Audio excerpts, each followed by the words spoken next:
Mais en plus de ça, il a aussi insulté tous les Africains dans ses propos. Il y a une partie qui a retenu mon attention, là où il parlait d'ingratitude. Et que l'ingratitude est une maladie non transmissible aux humains. Lui, il est humain. Notre ingratitude n'est pas transmissible à lui.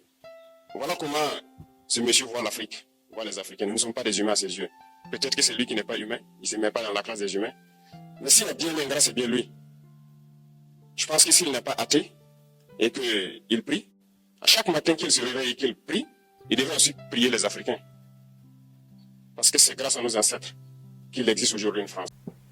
La famille, le capitaine Ibrahim Traoré sort du silence et répond à Emmanuel Macron, qui récemment, dans ses propos, a quasiment insulté l'Afrique.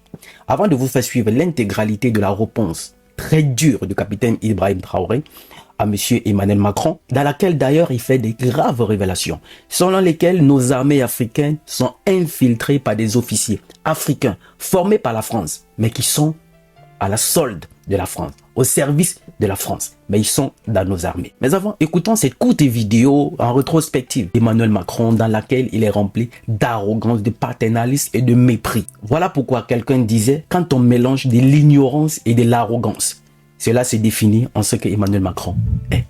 Écoutons ce qu'il a dit. Et donc, cette espèce de combination de faux intellectuels manipulant les réseaux sociaux, utilisant le désarroi d'une jeunesse et les intérêts de la Russie ou d'autres en Afrique, soyons lucides, mais n'y cédons pas. Et donc dans ce contexte-là, non, la France n'est pas en recul en Afrique, elle est simplement lucide, elle se réorganise. Je dis ça parce que quand je lis une bonne partie de notre presse et beaucoup de commentaires, les gens, regardant avec les lunettes d'hier, disent c'est terrible, l'Afrique on est en train de disparaître. Non, on a choisi de bouger en Afrique. On a choisi de bouger parce qu'il fallait bouger. On a regardé notre relation passée, mémorielle, culturelle, on la factualise, on l'assume, on se dit la vérité. Mais on ne cède rien à la désinformation et aux ingérences. 2, nous avions une relation sécuritaire. Elle était de deux natures en réalité. Il y a une partie, c'était notre engagement contre le terrorisme depuis 2013. On avait raison. Je crois qu'on a oublié de nous dire merci. C'est pas grave, ça viendra avec le temps. L'ingratitude, je suis bien placé pour le savoir, c'est une maladie non transmissible à l'homme. Et je le dis... Écoutons l'intégralité de la réponse du capitaine Ibrahim Traoré dans laquelle il fait beaucoup de révélations. Beaucoup de révélations à la famille. Et chaque Africain devait se retrouver en cet homme. Parce que je me pose des questions, comment les gens font encore pour le détester? Si ce n'est que cette catégorie d'Africains sacrifiés, vendus à la solde occidentale, les esclaves du salon qu'on a déjà larvé le cerveau, qui peuvent encore trouver des choses à reprocher à cet homme. Écoutons. Toutes les occasions nous sont offertes pour pouvoir comprendre l'impérialisme et ses manifestations. Quand je prends dernièrement les propos de Emmanuel Macron sur l'Afrique, eh bien, tout Africain conscient devrait donc comprendre très vite tout ce qu'il a pu nous dire et qu'est-ce que ça signifie. Le général Tiani a dit il n'y a pas longtemps du changement donc de tactique ou de stratégie des forces françaises en Afrique, et je pense qu'il est venu le confirmer. Il s'agit de dissoudre et de garder un dispositif socle. Et Emmanuel Macron l'a si bien dit qu'on ne peut que le remercier pour cette sincérité. Même si certains ont voulu mettre la poudre aux yeux de leur population, mais la réalité finit par rattraper aussi. Ils ne partiront pas de certains pays. Ils ont juste dissous le dispositif. Vous ne les verrez plus dans des bases, mais dans les ambassades, ils seront là. Ils vont constituer des sociétés de sécurité pour sécuriser leurs sociétés qui existent dans ces pays-là. Mais les soldats seront là. Mais vous ne les verrez plus en tenue ou rassemblés dans des bases. C'est tout ce que ça veut dire. Ils vont se réorganiser, mais seront là.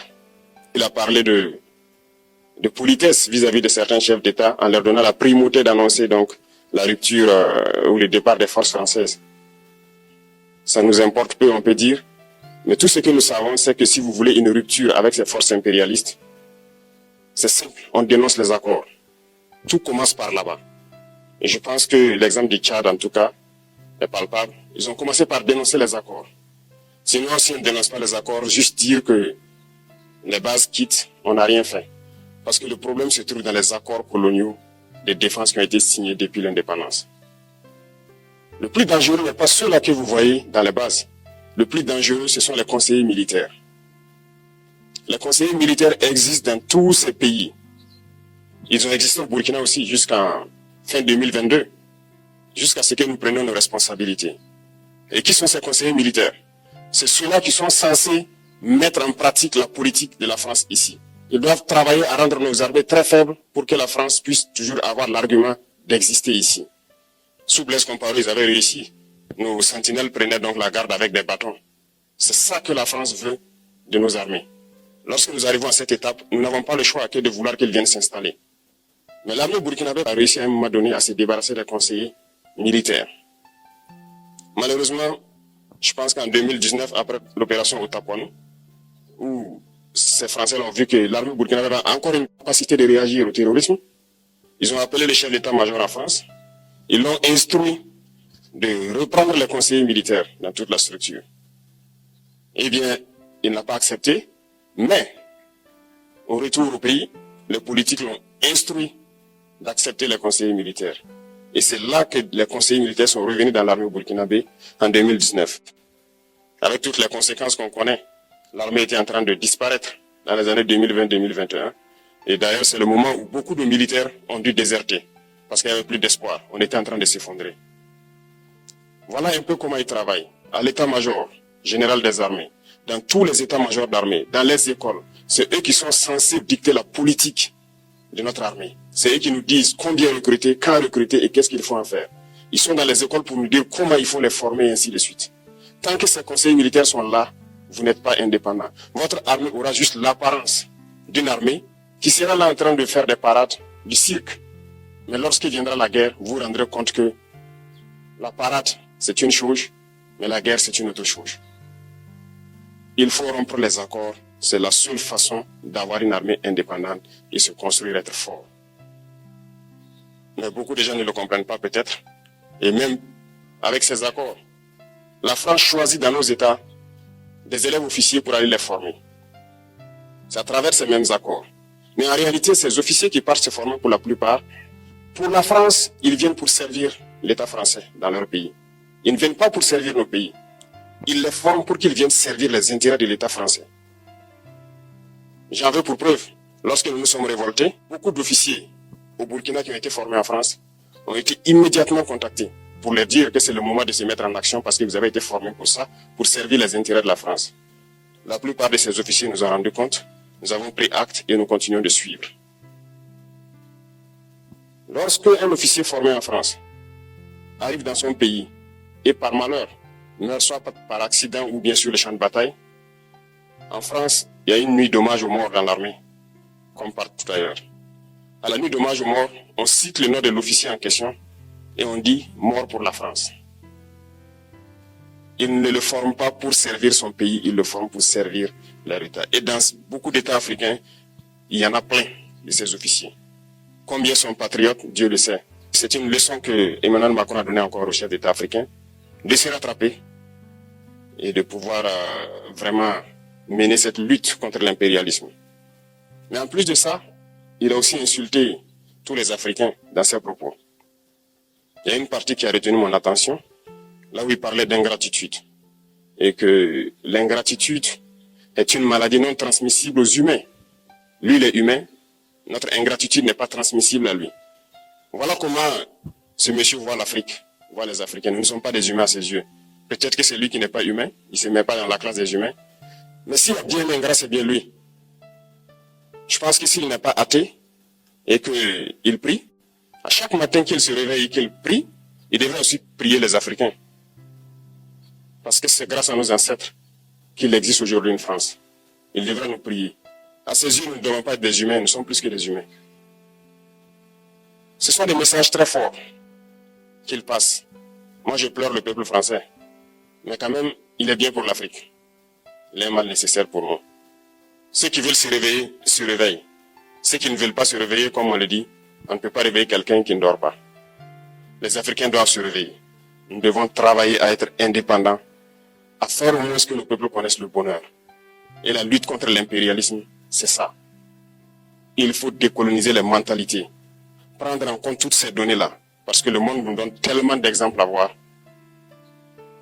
Pour eux, il n'y a pas de morale. Ils peuvent vous désigner aujourd'hui terroriste, mais demain, vous êtes un héros. Par leur simple bouche. Ils décident de ce qu'ils font. Ils parlent de démocratie, mais ils se font eux-mêmes des coups d'État constitutionnels entre eux. Ils parlent des droits de l'homme, mais ils déciment des populations ailleurs. L'Africain doit se réveiller, l'Afrique doit se réveiller. Et le combat contre l'impérialisme est permanent. Et je vous invite à incorporer ce combat, à travailler en sorte que nous soyons réellement indépendants, que nous soyons autosuffisants et que nous puissions nous développer, connaître le bonheur, ce à quoi notre peuple aspire. Merci, je vous souhaite une très bonne journée, une très bonne semaine et une très bonne année. La famille, vous avez entendu, vous avez bien écouté la réponse crue du capitaine Ibrahim Traoré, qui fait des révélations très fortes. Très fortes. Et comme on dit, c'est le moment où jamais l'Africain doit se réveiller. Ces gens n'ont aucune morale. Aucune morale. Hier, les autres étaient des terroristes. Parce qu'ils ont chassé Bachar al-Assad, ils sont devenus comme par hasard des démocrates, des héros. Des gens qui figuraient dans la liste noire. La liste noire occidentale, ces personnes figuraient à l'intérieur. Comme les personnes les plus dangereuses du monde. Ils faisaient partie de l'État islamique. Mais comme par hasard aujourd'hui, le fait d'avoir pu dégager Bachar al-Assad, qui était un problème pour eux, comme par hasard, il est devenu le héros. On nous parle de droits de l'homme et on ferme les yeux sur ce qui se passe à l'est du Congo. On ferme les yeux sur ce qui se passe aujourd'hui en Palestine. Mais les yeux sont grands ouverts en Russie. Ça ne nous dit rien. En tout ce méli-mélo, il faut bien que l'Africain prenne ses responsabilités. Comme il a dit, on ne peut pas réveiller celui qui ne dort pas. Cela veut beaucoup dire. Alors, la famille, je voulais partager avec vous cette réponse, cet extrait du capitaine Ibrahim Traoré, cette réponse crue à Emmanuel Macron qui, une fois de plus, s'enfonce. Comme on dit, c'est un mal nécessaire. Dites-nous ce que vous en pensez en commentaire. On se fera aussi le plaisir de vous lire. Mais qu'ils le veulent ou pas, l'Afrique sera libre et va appartenir aux Africains. Je suis Roland Campbell, ton frère. Salut!